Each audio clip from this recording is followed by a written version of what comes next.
আমি আমার কথা বলতে চাই, আমি আমার অধিকার প্রয়োগ করতে চাই, ভোটের অধিকার প্রয়োগ করতে চাই। এই বিষয়গুলো কিন্তু অত্যন্ত জরুরি বিষয়। কিন্তু দুর্ভাগ্য আমাদের যে আজকে কিছু মানুষ তারা জাতিকে বিভ্রান্ত করার চেষ্টা করছে। আপনার কিছু কথা বলা হচ্ছে, যে কথাগুলো আমার কাছে মনে হয় যে পুরোপুরি নৈরাজ্যের দিকে নিয়ে যাচ্ছে, এনার্কির দিকে নিয়ে যাচ্ছে।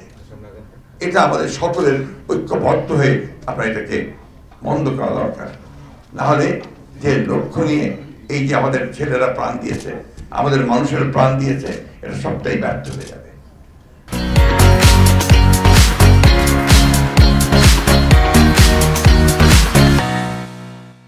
একই সঙ্গে আরেকটা কথা আমি আজকে একটু মনে করে দিতে চাই, যে বাংলাদেশের আমরা যারা লড়াই করেছি 1971 সালে স্বাধীনতা যুদ্ধের সময় থেকে আজ পর্যন্ত যতগুলো আন্দোলন সংগ্রাম আমরা করেছি গণতন্ত্রের জন্য, আন্দোলন করেছি আমরা দেশে একটা গণতান্ত্রিক রাষ্ট্র ব্যবস্থা নির্মাণ করার জন্য।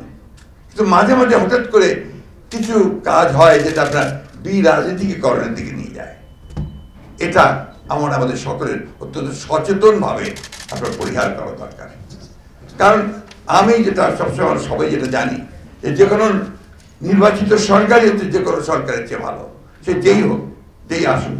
কিন্তু আমি সেটাকে ঠিক করে দেব, আমি সেটাকে নিয়ন্ত্রণ করব, গণতন্ত্রকে নিয়ন্ত্রণ করব, এইভাবে আমি ঠিক বিশ্বাস করতে বা ভাবতে রাজি নই। চর্চা হোক, যেটা হয়নি গত 53 বছর, সেই গণতন্ত্রের চর্চা হোক, চর্চার মধ্যে দিয়ে আমরা সামনের দিকে এগিয়ে যেতে পারবো, আমরা আমাদের সকলের মত প্রকাশ করতে পারবো। একটা নৈরাজ্য সৃষ্টি করা, একটা হঠকারিতার দিকে যাওয়া, এটা এই মুহূর্তে এই সময়ে আমার মনে হয় যে জাতির জন্য সবচেয়ে ক্ষতিকর হয়ে দাঁড়াবে। আমরা বারবার এই কথা বলছি যে আমরা যেন এমন কিছু না করি যাতে করে আজকে যে পরাজিত ফ্যাসিস্ট যে পালিয়ে গেছে ভারতে এবং বেশ নিরাপদ আশ্রয়ই আছে, সেখান থেকে কল কাটিয়ে নাড়ছে যে বাংলাদেশে এই যে গণতন্ত্রের সম্ভাবনা সৃষ্টি হয়েছে, বাংলাদেশের মানুষের আশা আকাঙ্ক্ষাগুলোকে বাস্তবিক করবার যে একটা সুযোগ সৃষ্টি হয়েছে, এটাকে নস্বাত করে দেওয়ার জন্য।